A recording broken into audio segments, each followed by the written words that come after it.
자, 오늘 우리가 만나는 책 여러분들 너무나 잘 아시는 바로 님의 침묵이라고 하는 시집입니다. 님의 침묵 이러면 아예님은 같습니다. 이 시 하나로 생각들을 하시는데 그 시가 실려 있는 시집이 있고 그 시집에 시가 대략 90 몇 편인가 실려져 있어요. 그래서 제가 지난주에 예고해 드릴 때 시집을 한번 읽어보자. 왜? 가을에 음식은 풍성해서 뱃속으로 들어가는 음식은 많은데 머릿속과 가슴속으로 들어가는 음식을 먹지 않는다면 앞으로 다가올 혹독한 추위와 겨울 긴긴 밤을 어찌 지샐 것이냐. 그러니 그것도 먹어야 된다 해서 이제 시집을 만나보자고 했는데 여기에 나오는 군말 일명이 이제 책을 쓰면 우리가 프롤로그라고 해서 서문이 써져 있는데 그 서문을 잘 읽어보셔야 이 책을 쓰셨던 그 한용운 선생님의 마음이 느껴져요. 그래서 군말 서문을 한번 읽어봐 주시면 좋겠습니다. 현재 우리가 만나고 있는 한글이 일반화되기 전에 표현들이어서 조금 어색한 표현들이 있는데 아시는 대로 한용운 선생님한테는 여자 3명이 있습니다. 첫째는 그때 14살에 결혼했던 본처 전정숙이라는 분이고 두 번째는 여신도 서연화라는 분이고 세 번째는 이제 마지막에 간호원으로서 마지막을 돌봐주셨던 그다음에 딸자식까지 놓았던 윤연숙이라고 하는 여인 이 세 분의 여인이 있습니다. 이제 이 님의 침묵은 이 서연화하고의 사이에서의 그 감정들이 녹아 있다라고 일반적으로 이야기를 하는데 우리가 학교 다닐 때 님의 침묵 이러면 이건 이제 조국이다 뭐 여러 가지 이제 의미로 해석들을 하면서 배웠지요. 하지만 사실 이 훨씬 더 강하게 시집을 읽고 나면 느껴지는 감정은 이건 조국이라고 보기에는 어딘가 좀 어색한 부분들이 드러나죠. 그래서 여인일 것이다라고가 훨씬 더 강한 이야기를 듣는데 여기에 왜 그 말이 신빙성을 갖게 되었느냐면 바로 이 서문 때문입니다. 만약에 내가 어떤 여인을 생각하면서 승려 신분으로서 이 시를 쓰지 않았다면 굳이 서문에 이런 말을 할 필요가 없었던 것이죠. 그런데 굳이 서문에다가 내가 말하는 님은 어떤 여자를 말하는 것이 아니라 조국일 수도 있고 뭐 이태리일 수도 있고 철학일 수도 있고 자유일 수도 있고 뭐 이렇게 표현을 했다는 것 자체가 뭔가를 숨기려는 마음이 드러났다라는 점에서 여인이 맞다라고 훨씬 더 강한 심증을 가게 했다라는 거죠. 이제 이래서 사실 논평가들은 이 시집에 나오는 님은 아마 서연화일 것이다라고 이야기를 하는 겁니다. 이게 이제 달리 나오는 이야기가 아니라 그분이 시집을 쓸 때 프롤로그에 아예 그렇게 써놨어요. 여기 보면 님은 님만이 아니라 다 님이다. 그게 그랬다면 아무 소리 안 하면 될 텐데 굳이 그 말을 해가지고 뭔가를 숨기려고 했구나라는 것을 드러나게 했다라고 이해를 하시면 될 것 같습니다. 이 한용운과 서연화의 만남에 대한 이야기를 좀 하면 어느 날 해난 사고로 남편이 죽어요. 그래서 요절한 뒤 남겨진 돈 많고 젊은 미망인이었다. 남편의 기일에 대규모 법회를 열었는데 거기서 그녀는 다른 스님과는 달리 쌀쌀하고 입을 꼭 다문 키 작은 한용운에게 마음이 일어났다. 한용운도 그녀의 아름다움에 기울어지기 시작했다. 여기서 또 아주 재밌는 표현이 나와요. 한국의 전형적인 여자의 아름다움은 무엇인가를 조상하는 여자, 상복을 입은 여자, 그리고 소복이라는 위대한 사치에 감싸인 여자, 우는 여자, 혼자 있는 여자, 혼자 지키는 여자에게서 잘 발견된다. 한국의 전형적인 아름다움이 묻어나는 여인들이 나열되어 있습니다. 그래서 이뻐 보이고 싶으면 가급적 상복을 입고 돌아다니시고 소복을 입고 돌아다니시면 한국의 전형적인 아름다움이 묻어난다고 합니다. 거기에 여기 보면 소복이라는 위대한 사치에 감싸인 여자. 그러니까 어떤 여인이 어디서 드러내놓고 울 수도 없어요. 뭔가 감정을 숨기면서 살아가는 모습이죠. 대체적으로 그다음 우리 지금 뭐 요즘도 그런 부분이 있기는 하지만 그런데 소복을 입었을 때의 여인은 마음껏 울 수 있어요. 그러니까 저기 보면 위대한 사치에 감싸인 여자 이렇게 되어져 있습니다. 이제 그 모습으로 와서 이제 남편을 기일날 그 법회를 하고 있는 모습에서 아름다움을 느꼈을 것이다 이렇게 이야기를 하고 있는 것입니다. 여기서 심리적인 것으로 조금 들어가 보면요. 아버지가 돌아가셨는데 법회에 온 거 아니에요. 남편이 죽어서 법회에 온 겁니다. 이것은 자유인이 되어졌다는 증명이에요. 쉽게 말하면 주인이 없는 사람인 겁니다. 그러면 이것을 바라보는 어떤 한 남자의 마음이라는 것을 한번 생각을 해보시면 될 것 같습니다. 그러면 쉽게 말하면 접근 가능성이 허용될 수도 있다라는 가능성이 있는 것이죠. 그래서 자유에 대한 희망이 표현되어지고 있는 여인이다. 이렇게 보시면 또 재밌는 이야기가 될 수도 있겠다. 이제 그때부터 계속 이제 쌀쌀맞게 구니까 훨씬 더 뭐예요? 이제 애절함은 커졌겠죠. 그러니까 이 사랑이 이제 거기서부터 싹트기 시작했고 발전했을 것이다는 충분히 지켜볼 수 있는 부분들이다라고 할 수 있을 것 같습니다. 그래서 여기 보면 한용운은 불교 대전을 편찬한 후 한동안 외설학 신흥사에서 여연화와 정동거 생활을 하면서 그동안의 정력적인 대전 편찬에 피로를 풀었다. 하지만 한용운은 다시 과감히 스님의 자리로 돌아오며 본연의 투철한 사명감과 열정으로 선학원 시대에 막을 연다. 이때 서연화가 찾아왔다가 벼락을 맞은 것처럼 쫓겨났다. 그러니까 이제 사랑을 하고 동거 생활을 하고 뭐 이렇게 하면서 작품을 만든 후에 다시 스님으로 돌아가시면서 이 여인을 이제 쌀쌀맞게 쫓아냈다.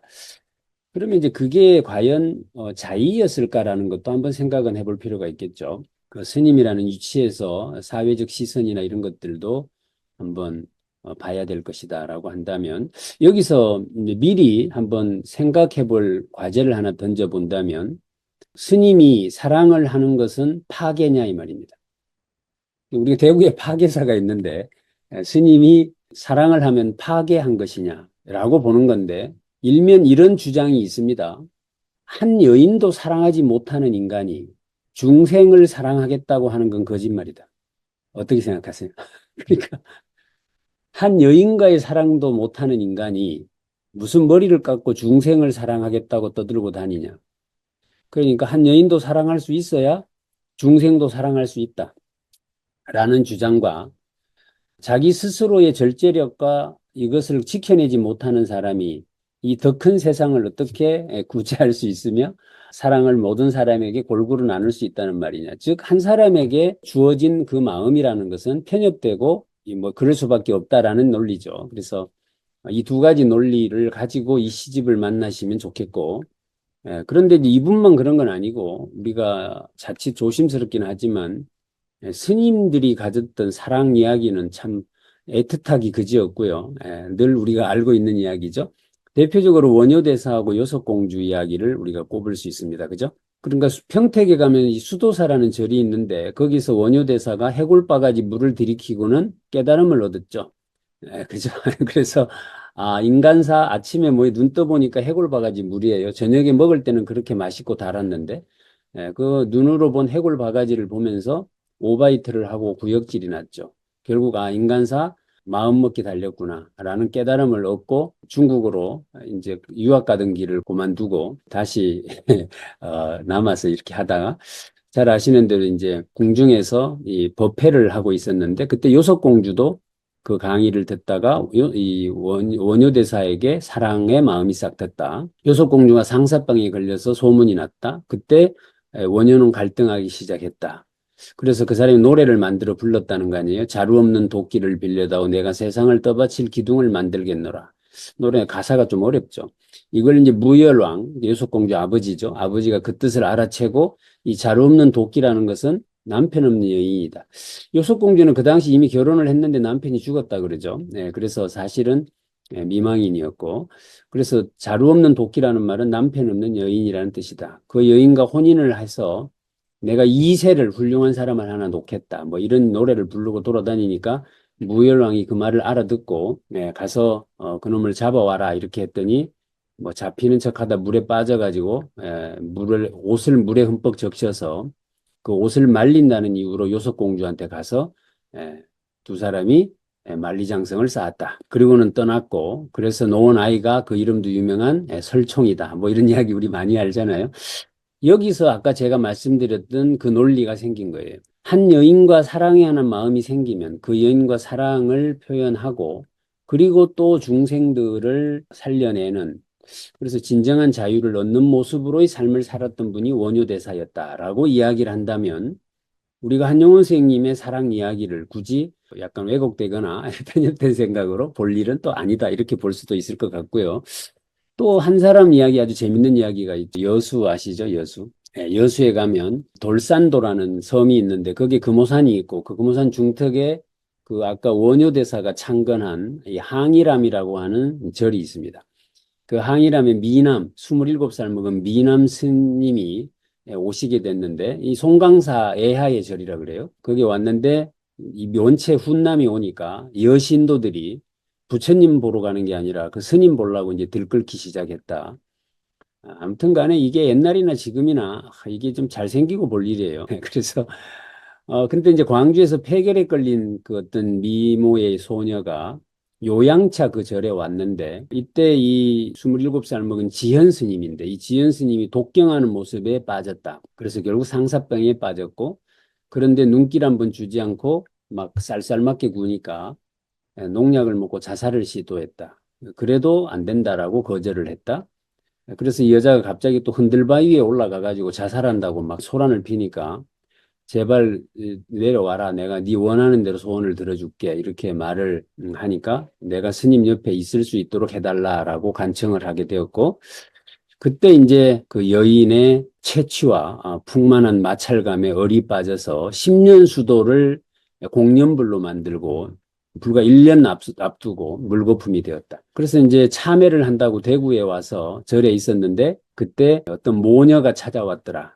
그러면서 그 여자가 하는 말이 이 여자 아이가 당신의 딸이다 라고 하니까 그 순간 승복을 벗고 딸을 가슴에 안고 민간인으로 다시 돌아갔다. 이렇게 해서 이분은 현재 영도구 부산 영도구에 살고 계시는데 미곡상을 경영하면서 단란한 가정을 꾸려서 일남 이녀를 두고 행복하게 살았다. 뭐 이런 이야기가 전해져 나오는 것이 바로 항일암입니다. 그러니까 뭐 이뿐만 아니라 스님과 여인의 관계에서는 그 넘지 말아야 될 그 아슬아슬한 경계 하지만 언제든지 만날 수 있는 그 외딴 곳에서 얼마든지 사랑을 하려면 할 수도 있는 충분한 여건이 만들어져 있는 이게 이 사람들이 관전 포인트가 아주 재밌어지기도 하는 그런 부분이다라고 보시면 좋겠습니다. 오늘 제가 말할 때 약간씩 경계를 넘어가더라도 오해하지 말라고 말씀을 드렸어요. 왜냐하면 그 정도의 경계는 자유롭게 넘나들 수 있어야 그래도 인문학 책을 읽는다고 말할 수 있는 것이죠. 그래서 시는 어떻게 완성이 된다고 하죠? 시는 4번 쓰여진다고 말을 합니다. 4번. 작가가 어떤 착상이 되어질 때 1번 쓰여지고요. 그것을 글로 썼을 때 시가 1번 쓰여집니다. 그리고 그것이 출판이 되어서 책으로 나올 때 또 시가 1번 쓰여져요. 그리고 마지막으로 시는 독자에게 읽혀지는 순간 또 1번 새롭게 쓰여진다고 하죠. 그래서 시는 4번에 걸쳐서 쓰여진다라고 이야기를 합니다. 그러니까 오늘 이 책이 나온 지가 오래된 책이지만 또 여러분들이 읽으시면서 각자 느껴지는 대로 이 시는 또 다르게 해석되고 쓰여지는 것이다 라고 생각을 하시면서 그건 이미 뭐 조국이 됐든 자유가 됐든 또는 뭐 어떤 여인이 되었든 여러분들 마음껏 상상하시면서 한번 같이 만나보시면 좋겠다라는 말씀을 드립니다.